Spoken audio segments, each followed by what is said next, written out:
Hello everyone.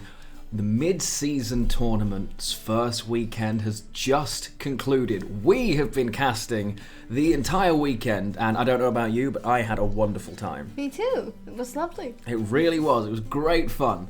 You may have seen some of the games, not some of the others. Maybe you didn't catch half of them. Well, we are going to give you a complete rundown of what mid-season looked like, the players' groups, and who made it through. There were some incredible series. Yes, indeed. Some really good ones. Well, we are not going to mess around. This is going to be a really quick video, so let's take you straight across to how the groups looked.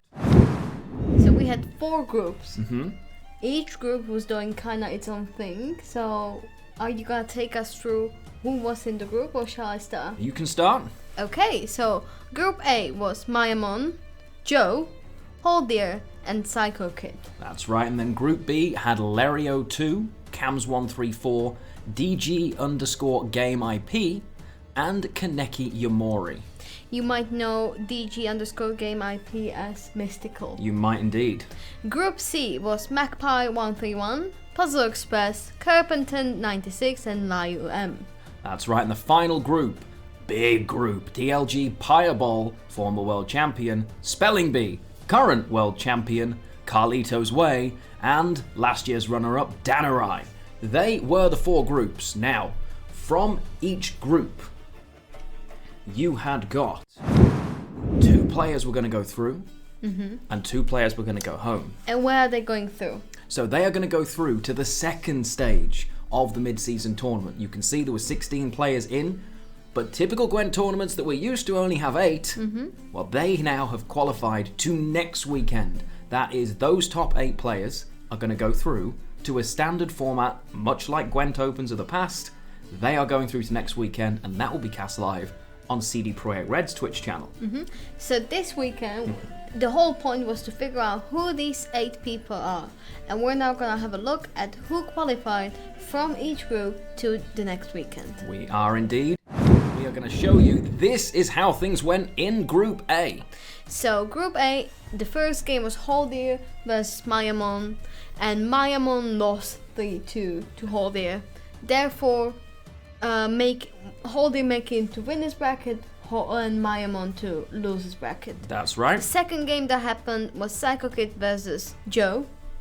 Here Psycho Kid won 3-0, also making it to winner's bracket. That's right.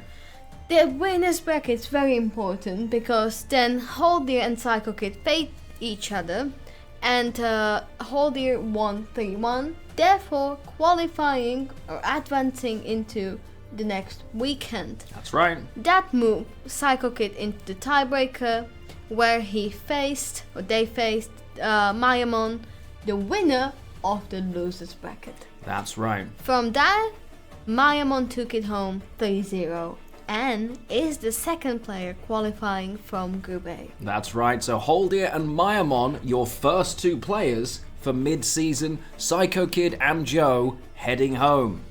Now Group B, it started off with Cams v Lerio, Cams taking that one 3-1 and heading up to the winner's bracket, and the second was Kaneki Yamori versus Mystical, Kaneki taking that 3-1, and in that winner's bracket, Kaneki advanced, so made it to mid-season. Cams headed off into the tiebreaker, Lerio won his loser's bracket game 3-0, and then another 3-0 in the tiebreaker, meaning that from Group B, Kaneki Yamori and Lerio advance. Group C started with Puzzle Express versus Magpie. Puzzle Express winning 3-1, making it to the winner's bracket. The second game of Group C was Kerpenton versus Liu M, also ended up 3-1 for Kerpenton. The winner's bracket was favorite for Puzzle Express. Yeah, lineup-wise, yeah. Yeah. 3-0 for Puzzle Express, the first person making it through from Group C. The losers bracket ended up 3-2, a long series. Liu M versus Magpie, Liu making it to the tiebreaker where they faced Kerpenton. Kerpenton winning in the end, and therefore is the second person qualifying from Group C. That's right, we have 6 of 8 heading through, and the final two in Group D. It started with current world champion Spelling Bee taking on Carlitos Way and sweeping them 3-0, taking himself up to that winner's bracket, and then an absolute behemoth of a series, Danarai versus Pireball, with Danarai taking it 3-1, and then beating Spelling Bee in the winner's bracket 3-1 as well. Danarai advanced. Now, in that lower bracket, Pireball managed to win over Carlitos Way 3-2, but could not overcome Spelling Bee in the tiebreaker. Spelling Bee advances, and that means Danarai and Spelling Bee head through. That is all 8 of your players. 8 players are through. Some huge names are out. I know, some massive names not going to be there in the tournament. Magpie, Pireball notably, didn't make it through, but all of the players played very well. Some really interesting deck lists, and I will link them in the description to this video so you can find all of the lists that the players have played. You can use them, test them out yourself, and see how they go. And more importantly, we now have a whole week ahead of us where all of the 8 players that we know won in this weekend will practice, will train, and will do their best to put on the best Gwent possible next weekend, because there is so much is on the line.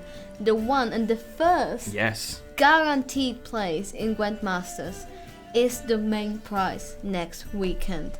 So you guys can already start thinking who's your favorite from the 8 and, you know, planning who you're gonna spend all your channel points on.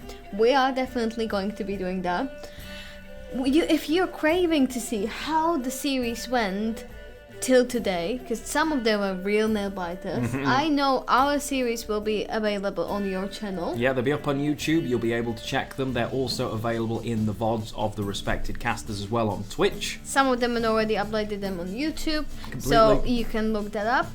I am really happy that we got to cast these together. It was so much fun. It was. And I know. Well, one of the big things to remember for next weekend, the deck lists that they use this weekend, they have to use next weekend. We've never had the players or the public having such access to the lists for so long. So it's going to make a really big difference. And as you mentioned, the winner next weekend not only qualifies for World Masters, but skips the World Masters group phase as well. It is insane. It's so incredible. And that will just be one of 14 players that will be going to Masters this year.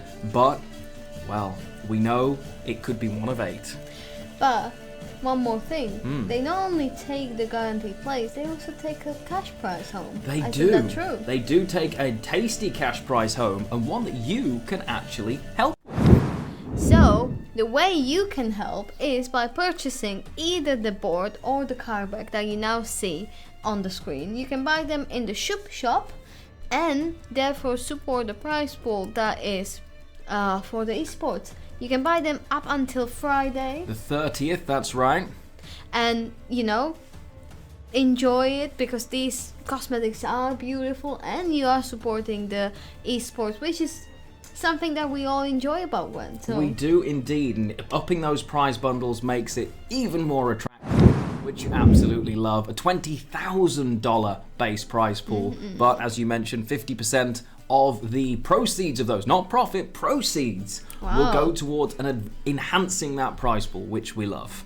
So we're very excited for some top tier World Masters level of Gwent next weekend. Definitely. I hope you guys are too. And yeah. And well, that has been, that's been our quick update, recap. Yep. All of it in one. Who wants to watch all of the ones and maybe you missed everything? it. But maybe you missed it, and we don't want you to, not know what's happening in Gwent World.